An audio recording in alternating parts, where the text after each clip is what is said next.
अस्सलाम वालेकुम सलाम। तो 264 पेज है हमारा, कंपनी अकाउंट्स का क्वेश्चन है और A2 का कंपनी अकाउंट्स, और 264 पेज है। Schedule of non current assets का टॉपिक है हमारा, जो हम कर रहे हैं कि हम स्केड्यूल कैसे इसमें कंपनी के चैप्टर में। देखिए, according to IS 1 presentation of financial statements, notes of the account should be included within the financial statement. Answer the following question in the question paper. Questions are printed here for reference only. नीचे क्या कहता है जी? Additional information में the following information has been extracted from the property, plant and equipment note to the financial statement as public limited company for the year ended 30th September 2016. Cost दी हुई है आपको land and building की, fixture and fitting की, motor vehicle की। Following information is also available. Cost of the land was 40,000, यानी 90 land की cost आपको दी हुई है 2 lakh. Out of 2 lakh 40,000 is basically land. It means the building cost is 1,60,000. Obviously, the cost of the building is going to be 1,60,000 because the land cost is 40,000. So the remaining amount basically lies with the building. During the year ended 30th September, the following events occurred. On 1st January, new fixture and fitting had acquired at a cost of 20,000. We have purchased new fixture and fitting and it had cost of 20,000. यानी 95,000 के अलावा हमने 20,000 का जो fixer and fitting है हमने नया purchase किया है। सर आपको कैसे पता चला? हो सकता है उसमें ऐड होता। देखें ऊपर, देखें डेट क्या दी हुई फाइनेंशियल स्टेटमेंट की, 30 सितंबर 2016, जबकि ये जो ड्यूरिंग द ईयर एंडेड 30 सितंबर 2017 है, it is talking about the next year. It had talked about the next year.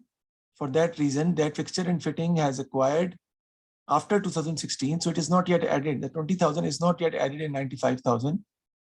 So 95,000 we will calculate depreciation separately, and on 20,000 we will calculate depreciation separately for 9 months. Why 9 months? From January to September. Our financial years start from 1st October and ends at 30th September. On 1st July 2017, a motor vehicle which had cost 10,000 was sold for 7,000. There was a loss on disposal of 1,000. Depreciation is charged on monthly basis. Building पे 5% per annum है, fixture and fitting पे 15% per annum है और motor vehicle पे 20%। Reducing balance method से है। Calculate the depreciation charge for the year ended 30 September building पे, fixture and fitting पे और मोटर व्हीकल पे। तो चलिए निकालते हैं। सबसे पहले हम बिल्डिंग पर डेप्रिसिएशन चार्ज जो कि 5% है।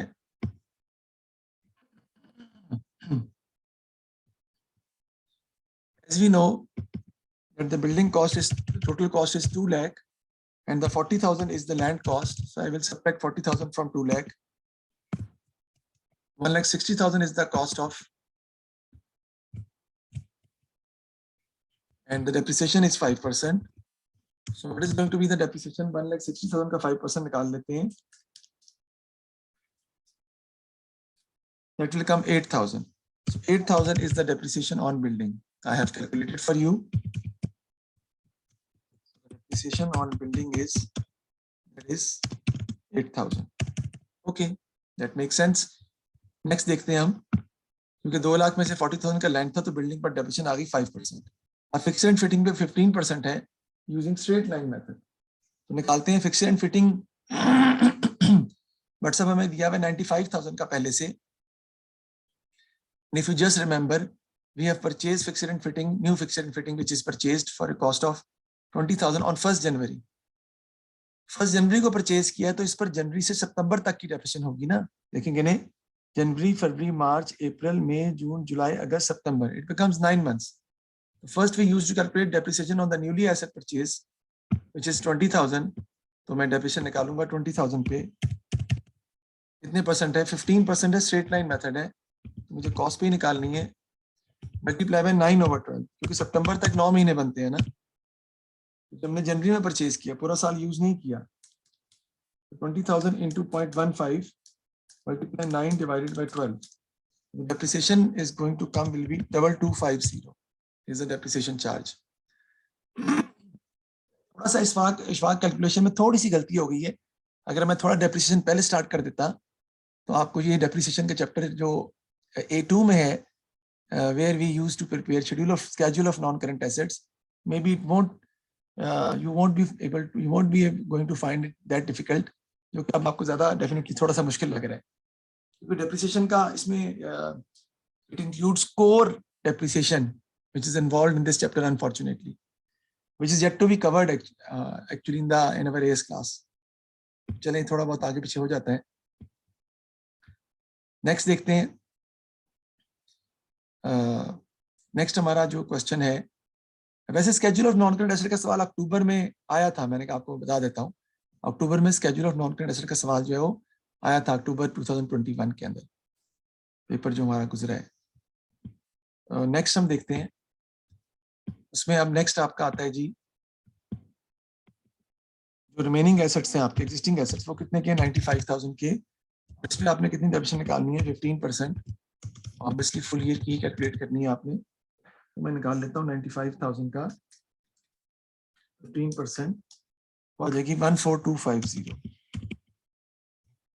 ठीक है जी, दोनों को ऐड कर लेते हैं. That is going to be the total depreciation on plant and machinery 14250 plus 2250 हो जाएगी 16,500. ये मैंने डेप्रिसिएशन कैलकुलेट कर ली प्लांट एंड मशीनरी पे.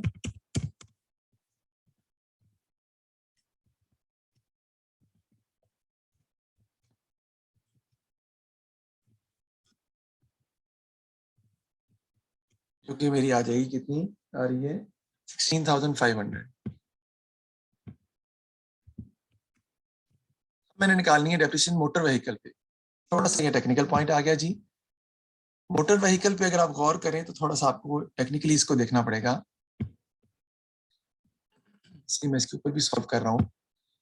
मोटर व्हीकल जो है ना, वो आपके पास पहले से पड़े हुए 30,000 की बुक वैल्यू, क्योंकि उसने रिड्यूसिंग बैलेंस मेथड से कहा है निकालने को. मैं दिखाता हूँ आपको इसको थोड़ा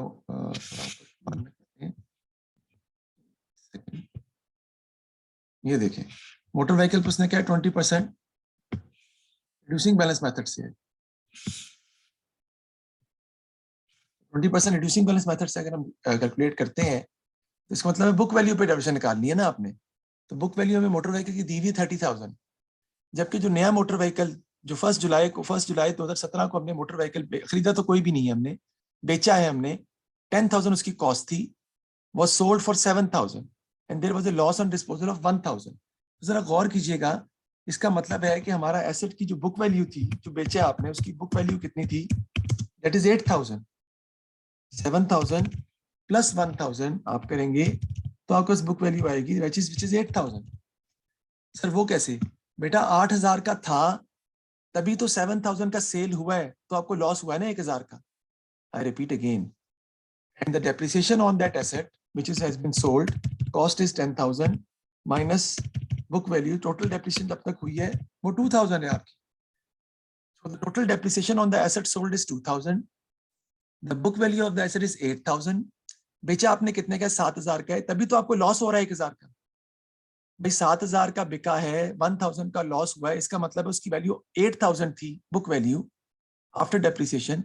अभी वो 7,000 का सेल हुआ है तो आपको लॉस हुआ है ना 1,000 का, तो उसकी बुक वैल्यू 8,000 है और उस पर डेप्रिसिएशन 2,000 की अब तक हो चुकी है.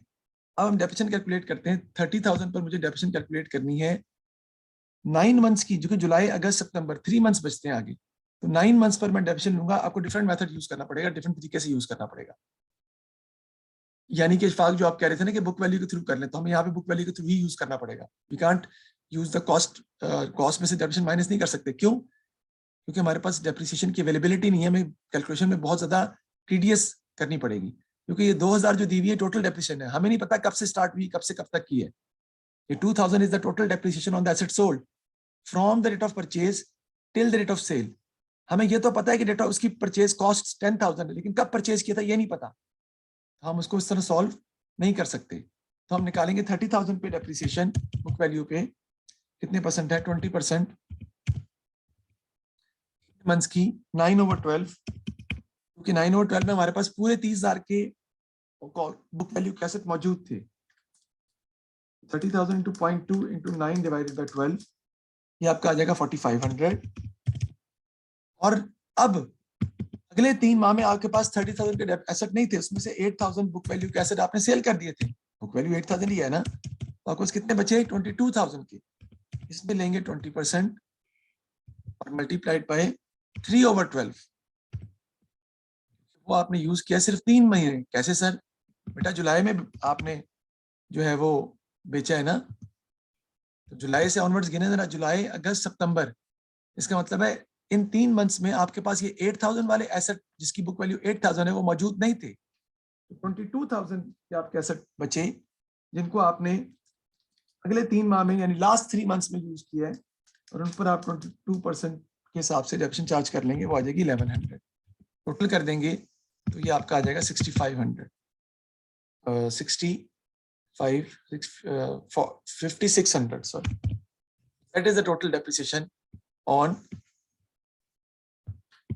मोटर व्हीकल जो कि आपने चार्ज करनी है। That is depreciation on motor vehicle जो कि हम रिकॉर्ड करेंगे। तो ये मैं दोबारा यहाँ पे यूज करता हूँ, लिखता भी हूँ कि हम कैसे निकालेंगे। 30,000 पे हम निकालेंगे 20%। दोबारा रिपीट कर रहा हूँ मैं, बुक वैल्यू है ना 30,000 इंटू 9/12, क्योंकि 9 मंथ्स आपके पास पूरे 30,000 के एसेट्स मौजूद रहे हैं, उन पर डेप्रिसिएशन आ जाएगी 4500। अब अगले 3 माह में आपके पास 30,000 के एसेट नहीं थे, आपके पास थे 22,000 के। क्यों? 30,000 में से आपने 8,000 के एसेट जो बुक वैल्यू जिसकी 8,000 थी वो सेल कर दिए थे। 22,000 पर डेप्रिसिएशन आप लेंगे कितने परसेंट? 20%। जो बेच दिया उस पर तो नहीं लेने आपने, क्योंकि वो आपके पास थे ही नहीं उसके बाद, मंथली बेसिस हैं, लेकिन जो बेच दिए थे वो अगले 3 माह में तो नहीं थे ना आपके पास, वो हम कर देंगे 3/12। ये आपके आ जाएगी 1100 and the total depreciation on motor vehicle that is going to be 5600। दूसरे मेथड से इसको हम सॉल्व नहीं कर सकते, अदरवाइज हमारा क्वेश्चन जो है वो हमें डिफिकल्टी लेवल आएगा, क्योंकि हमारे पास जो एसेट बेचा है उसकी डेट ऑफ परचेज से लेकर डेट ऑफ सेल तक की डेप्रिसिएशन मौजूद नहीं है। ये हमने डेप्रिसिएशन कैलकुलेट कर ली मोटर व्हीकल पर, बिल्डिंग पे और फिक्सचर एंड फिटिंग पे। जिसको समझ नहीं आए दोबारा पूछ सकता है, मुझसे बताएं, मैं दोबारा रिपीट कर देता हूँ। सिंपल सी बात एक जो मैं बता रहा हूँ वो ये है कि बिल्डिंग और प्लांट एंड मशीनरी का तो कोई इशू नहीं है, लेकिन जो डेप्रिसिएशन आपने रिकॉर्ड की है मोटर व्हीकल पे वो आपने डिफरेंट वे से रिकॉर्ड की। डिफरेंट वे से रिकॉर्ड की है कैसे? वो हमने ऐसे रिकॉर्ड की है कि हमने जो मोटर व्हीकल पर डेप्रिसिएशन है वो बुक वैल्यू पे निकाली। कॉस्ट दी भी थी 43,000, 13,000। अगर आप अब आपका सवाल ही उठता है, मैं आपको बताता हूँ, आपका सवाल बेसिकली ये मेरे सामने जो है वो क्रिएट होता है, और वो सवाल ये आपका उठता है कि सर 43,000 में से जो एसेट बेचा है 10,000 उसकी कॉस्ट माइनस कर दें, बाकी रहेगा 33,000, और 13,000 में से जो एसेट बेचा है 2,000 उसकी डेप्रिसिएशन माइनस कर दें, वो रहेगा 11,000। दोनों का डिफरेंस ले लें, फिर निकालने नहीं हो सकता, क्योंकि 9 मंथ्स में आपके पास 30,000 बुक वैल्यू के एसेट थे, जबकि अगले 3 मंथ्स में आपके पास 22,000 बुक वैल्यू के एसेट थे। तो आपको बुक वैल्यू मेथड से ही इस क्वेश्चन को रिजॉल्व करना पड़ेगा। कहीं कहीं पे ऐसा होता है कि आपको, बल्कि 99% ऐसा होता है कि आपको जो मैंने मेथड बताया है इशफाक वही यूज करना पड़ता है, यानी कॉस्ट में से कॉस्ट माइनस करेंगे जो एसेट बेचे हैं, डेप्रिसिएशन में से डेप्रिसिएशन माइनस करेंगे, ज्यादातर वही यूज होता है। लेकिन बुक वैल्यू मेथड सिर्फ इस क्वेश्चन में यूज हो रहा है, सिर्फ इस क्वेश्चन में। ठीक है जी, तो फिर जब इस क्वेश्चन में यूज हो रहा है तो आपको उसको मेथड को अडॉप्ट करना पड़ता है, तो हम उसे फॉलो कर लेंगे। ये मैंने सॉल्व करके आपको शो किया है। अब उसने नेक्स्ट क्वेश्चन में क्या बताया है जी, मसला है तो आप मुझसे पूछ सकते हैं, मैं दोबारा रिपीट कर दूंगा। अब आपने बनाना है जी, prepare the motor vehicle plant and equipment note to the financial statement at 30 September. तो नोट टू द अकाउंट्स आपने बनाना है, और वो मैं आपके सामने बना के दिखाता हूँ। लैंड एंड बिल्डिंग का, फिक्सर एंड फिटिंग का और मोटर व्हीकल का। Schedule of non current asset हम बनाएंगे।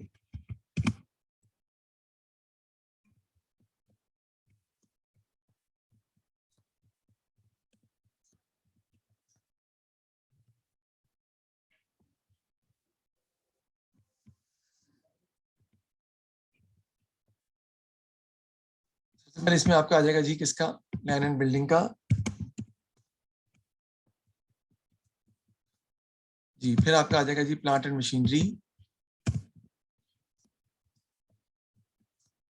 लास्ट में आपका आ जाएगा मोटर व्हीकल।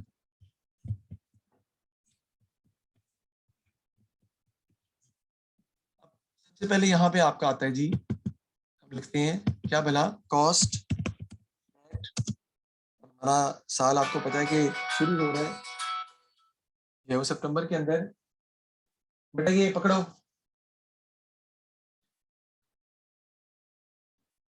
जी। तो कॉस्ट हम लिखूंगा मैं, कॉस्ट एट 1/10/2016। ये है ना स्टार्ट की कॉस्ट, तो ये होगी 1/10/2016। वो कितनी है हम देखते हैं बेटा। लैंड एंड बिल्डिंग की कितनी कॉस्ट है, 2 लाख। रिकॉर्ड कर लेंगे जी, लैंड एंड बिल्डिंग की कॉस्ट आपकी आ जाएगी 2 लाख। इसमें हम क्या लिखते हैं, साथ आगे क्या आता है, एडिशन, जो नया एसेट आपने परचेज किया है। लैंड एंड बिल्डिंग तो आपने कोई भी नया परचेज नहीं किया। फिर आपकी आ जाती है डिस्पोजल, उसकी कॉस्ट हम माइनस कर देते हैं, तो आपके पास आ जाता है कॉस्ट 3917, यानी कॉस्ट एट द एंड। इसी तो टेनेंट बिल्डिंग तो मेरा ख्याल है हमने ना कोई परचेज की है नया, ना ही हमने कोई बेचा है, तो ये हम डायरेक्टली इसकी डिस्पोजल भी कोई नहीं है, तो टोटल इसका आ जाएगा जो कि आपका 2 लाख ही आएगा, सारी बात है। उसके बाद आपका आ जाएगा जी डेप्रिसिएशन 1/10/16। देखते हैं हम कितनी दी हुई है, लैंड एंड बिल्डिंग की बात हो रही है सिर्फ, अभी 70,000 दी हुई है आपको, ये देखिए जी, मैं लिख लूंगा 70,000। चार्ज फॉर द ईयर इसमें हम ऐड कर देंगे। चार्ज फॉर द ईयर बेटा इनकम स्टेटमेंट फिगर ही होती है, याद रखिएगा। इसको इनकम स्टेटमेंट फिगर ही कहते हैं, लेकिन क्योंकि शेड्यूल के अंदर आपने डिफरेंट तरीके से शो करना होता है, उस तरीके से शो करते हैं। और एंड पे आपकी आ जाती है जी डेप्रिसिएशन एट 917। तो चार्ज फॉर द ईयर देखते हैं, हम निकाल चुके हैं, ये निकाला हुआ आपने, कितना आता है, 1,60,000 5%, 8,000 जो है वो हमारा चार्ज फॉर द ईयर है, तो वो हम रिकॉर्ड कर देंगे। डिस्पोजल कुछ भी नहीं था, वो नहीं आएगा आपका, तो टोटल डेप्रिसिएशन जो है वो आपकी आ जाएगी विच इज 78,000, वो हम रिकॉर्ड कर देंगे जी 78,000, वो हम इसमें से माइनस कर देंगे, तो आपके पास नेट बुक वैल्यू आ जाएगी। नेट बुक वैल्यू के बारे में थोड़ा सा मैंने आपको बताना था कि नेट बुक वैल्यू हम डबल जो है वो शो करते हैं। एक हम शो करते हैं net book value at 1/10/16 schedule के अंदर, और एक हम लिखते हैं नेट बुक वैल्यू एट 1 कह रहा हूँ 3917। दोनों शो करके मैं आपको दिखाऊंगा, आपको इसमें टेंशन परेशान होने की जरूरत जो है वो नहीं है।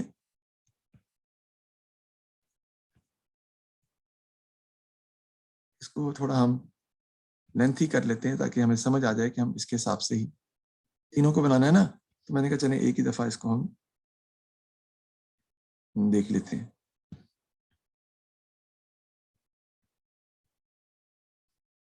इस तरह बुक वैल्यू आ जाएगी, वो जब आएगी तो मैं उसको लिख दूंगा आपके सामने। आगे चलते हैं जी, नेक्स्ट हमने क्या करना है, प्लांट एंड मशीनरी का हमने बनाना है शेड्यूल। तो प्लांट एंड मशीनरी देखें कॉस्ट कितनी दी हुई है, 95,000 स्टार्टिंग कॉस्ट, मैं यहाँ पे लिख लूंगा 95,000। एडिशन बिल्कुल नया खरीदा है मैंने, कितने का, 20,000 का प्लांट एंड मशीनरी नया परचेज की है। डिस्पोजल कोई नहीं हुआ, 95,000 प्लस 20,000 कितना हो जाएगा जी आपका, I will calculate, it becomes 1,15,000। Okay, अब बारी आती है उसकी डेप्रिसिएशन के अकाउंट की। तो डेप्रिसिएशन हमें दी हुई कितनी, 28,000 की स्टार्ट में, मैं लिख लूंगा यहाँ पे जी कि डेप्रिसिएशन मेरी है जी 28,000। गलती मुझसे हुई है, डॉलर के साइन मैंने नहीं लगाया, आपको लगाने पड़ेंगे, ठीक है, जहां मर्जी एडजस्ट कर लीजिएगा, डॉलर के साइन जरूरी है। Charge for the year add करेंगे, निकाला हुआ है पहले से हमने। डेप्रिसिएशन ऑन प्लांट मशीनरी नए असर पे 9 मंथ्स की थी, पुराने असर पे पूरे साल की थी, 16,500 की आती है, ऑलरेडी कैलकुलेट कर चुके हैं। डिस्पोजल की डेप्रिसिएशन नहीं है क्योंकि एसेट को डिस्पोज किया ही नहीं है आपने। टोटल डेप्रिसिएशन आपके पास आ जाएगी 28,000 plus 16,500, it becomes 44,500 is the total depreciation जो कि हमने रिकॉर्ड करनी है। अब बारी किसकी आ जाती है, नेट बुक वैल्यू कैलकुलेट कर लेते हैं। देखिए बेटा, नेट बुक वैल्यू 1/10/16 को जो आप निकालेंगे ना, वो निकालेंगे आप ओपनिंग में से, ओपनिंग डेप्रिसिएशन। यानी 2 लाख में से 70,000 माइनस करेंगे तो आएगा 1,30,000। फिर 2 लाख में से आप माइनस करेंगे 78,000, तो क्लोजिंग नेट बुक वैल्यू आपकी आ जाएगी, वो आपकी आ जाएगी 1,22,000। तो इस तरह आप ओपनिंग बुक वैल्यू भी लिखते हैं और क्लोजिंग बुक वैल्यू भी लिखते हैं। इसमें देख लेते हैं 95,000 माइनस करेंगे कितना, 28,000। ओपनिंग में से ओपनिंग कॉस्ट में से ओपनिंग डेप्रिसिएशन, ये आपका आ जाएगा 67,000। क्लोजिंग में क्या करेंगे आप, क्लोजिंग जो कॉस्ट है आपकी वो है 1,15,000, उसमें से माइनस कर देंगे 44,500, ये आपका आ जाएगा 70,500। ये फॉर्मेट है तो आप इसको इस तरीके से लिख लेते हैं, असल में तरीका है ना शेड्यूल बनाने का, पैटर्न है। हम कॉस्ट मेथड के अंदर एसेट अकाउंट जब बनाते हैं, डेप्रिसिएशन अकाउंट जब बनाते हैं, याद रखिएगा हम बुक वैल्यू नॉर्मली नहीं लिखते, लेकिन मैंने आपको सवाल में यस्टरडे लेक्चर में भी, उससे प्रीवियस लेक्चर में भी, इन एएस क्लास मैंने दिखाया जरूर है कि हम बुक वैल्यू कैसे फाइंड करते हैं, टोटल कॉस्ट में से टोटल डेप्रिसिएशन माइनस करके। वो इसको हमने इस तरीके से प्रेजेंट करना है इन द क्वेश्चन, वो मैंने आपको A2 के शेड्यूल में दिखाया है करके। तो 43,000 हमारी मोटर व्हीकल की कॉस्ट है, लिख लेते हैं जी, मोटर व्हीकल की कॉस्ट हमारी 43,000 है। एडिशन कोई नहीं है, डिस्पोजल हो रहा है अलबत्ता मोटर व्हीकल, और डिस्पोजल की कॉस्ट जो हो रहा है उसकी कॉस्ट कितनी है, 10,000। वो आप माइनस कर देंगे तो आपके पास कॉस्ट एट द एंड आ जाएगी 33,000। इस तरह मोटर व्हीकल की डेप्रिसिएशन जो पहले मौजूद है वो है 13,000, पहले से पड़ी हुई आपके पास। चार्ज फॉर द ईयर हम निकाल चुके हैं बेटा, कितना है 5600 निकाल चुके हैं, राइट साइड पे देखिए। और डिस्पोजल की डेफिनेशन हम यहां से माइनस कर देंगे, वो कितनी है 2000। ये कहां से आई, जरा भूल गए आप बेटा, गौर करें। जो एसेट आपने बेचा है उसकी कॉस्ट 10,000 थी और उसकी बुक वैल्यू कितनी थी 8,000। 7,000 का बिका था ना, 1,000 का लॉस था, 8,000 का बुक वैल्यू थी, तभी तो 7,000 का बेचा है आपने और 1,000 का लॉस हुआ है ना। 8,000 is basically the book value of that assets. और डेप्रिसिएशन कैसे निकलेगी, 10,000 minus book value, cost minus उसकी बुक वैल्यू निकालेंगे तो टोटल डेप्रिसिएशन आ जाएगी विच इज 2,000। वो मैंने बेसिकली यहाँ पे यूज की है, निकाल के मैंने तब दिखाई थी, लेकिन मैंने फिर भी चाहा कि दोबारा भी आपको एक्सप्लेन कर दूं। तो 13,000 प्लस 5,600 माइनस 2,000, तो आपका आ जाएगा ये 16,600 आपका आंसर आ जाएगा। अब इसकी बुक वैल्यू हम निकाल लेते हैं, 43,000 में से 13,000 आप माइनस कर देंगे तो वो तो आ जाएगी आपकी 30,000 ओपनिंग में जो दी भी हुई थी पहले, और क्लोजिंग में आप क्या करेंगे 33,000 में से माइनस कर देंगे 16,600, तो आपकी आ जाएगी ये 16,400। So this is how I have completed the schedule of non-current assets along with the depreciation charge for the year. अगर इसमें किसी को कोई प्रॉब्लम है तो आप बिला झिझक मुझसे पूछ सकते हैं। जी कामिल, समझ आ गई बेटा, मसला है तो बताएं।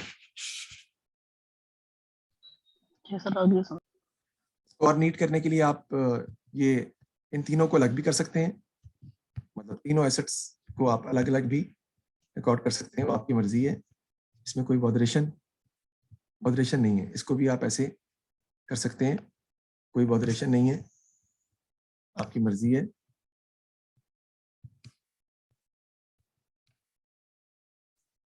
इसको भी आप ऐसे कर सकते हैं।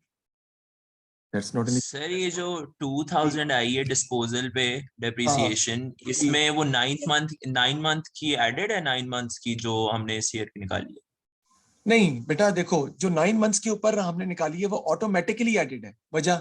वजह इसलिए कि वो कहता है कि 1 जुलाई को यानी 9 महीने बाद उसकी बुक वैल्यू 8,000 है, 9 महीने बाद।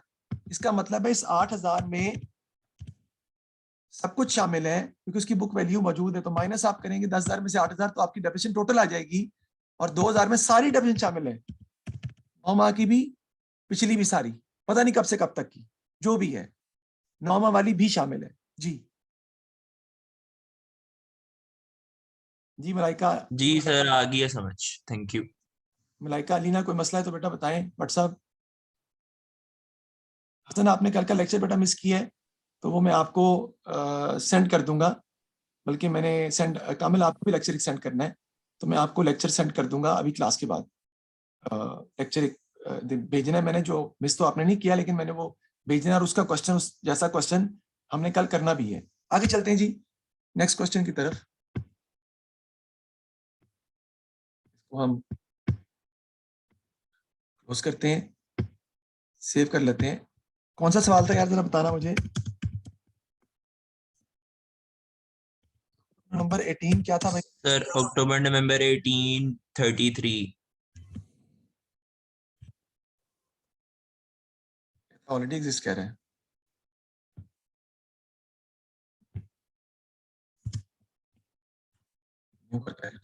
चलिए जी नेक्स्ट क्वेश्चन देखते हैं, थोड़ा टेक्निकल है वो भी बेटा, और वो भी पेपर में फर्स्ट टाइम इस तरह का सवाल आया था, जो निकला सवाल है हमारा।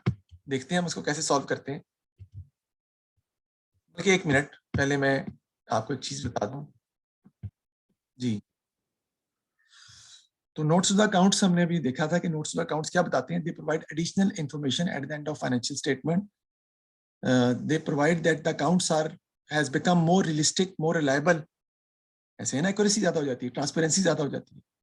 और क्या बताते हैं वो बताते हैं कि आपकी एक्सप्लेन करते हैं accounting procedures of the different items given in the financial statement, detailed explanation of the items given in the financial statement. आखिर में कहता है जी, director now wish to purchase more land. They propose to raise the required finance of 1 lakh by the issue of 6% preference shares पर fixed interest पे करना पड़ेगा आपको, ordinary shares each at par, और से 5% debenture redeemable in 2024. So advise the director most suitable option to finance the purchase of land. Justify your answer. तो मैं I will go for the option of ordinary shares. उसका reason ये है कि debenture पर आपको इंटरेस्ट पे करना पड़ता है, और डिबेंचर्स पर आपको इंटरेस्ट पे करना पड़ता है, उससे आपकी प्रॉफिट आपका डिक्रीज कर जाएगा, it will decrease your profit. Secondly आपको जो है वो बिजनेस आपका रिस्की हो जाएगा, आपको बैंक लोन लेने में प्रॉब्लम होगी क्योंकि आपने पहले से बैंक लोन लिया हुआ, डिबेंचर इशू किए हुए। ऑर्डिनरी शेयर्स अगर आप इशू करते हैं तो आपके बिजनेस में इन्वेस्टमेंट बढ़ जाएगी, प्रॉफिट शेयरिंग तो होगी, डेफिनेटली बात है, but profit will be shared only when the company will earn profit. If there is dividend is announced and the company is not having profit, we will not pay any dividend to the shareholders, right? और business में generate हो जाएगा profit, liability of the जो share holders है वो limited है आपकी इसके अंदर। ऑर्डिनरी शेयर्स में, प्रेफरेंस शेयर्स में भी फिक्स इंटरेस्ट आपको पे करना पड़ेगा, और प्रेफरेंस शेयर्स को आपको पे बैक भी करना पड़ता है डिबेंचर्स की तरह। डिबेंचर होल्डर्स को भी बाइंडिंग अप पर पे बैक करना पड़ेगा, प्रेफरेंस शेयर्स को भी बाइंडिंग अप पर आपको पे बैक करना पड़ेगा। फिर वो फिक्स इंटरेस्ट है, अगर वो कम्युनिटी प्रेफरेंस शेयर्स हैं तो आपको इवन आपको प्रॉफिट ना भी हो तब भी आपको पे करना पड़ सकता है डिविडेंड अगले सालों के प्रॉफिट में से भी। तो आई will go for ordinary shares. ठीक है जी, नेक्स्ट क्वेश्चन हम चलते हैं आगे।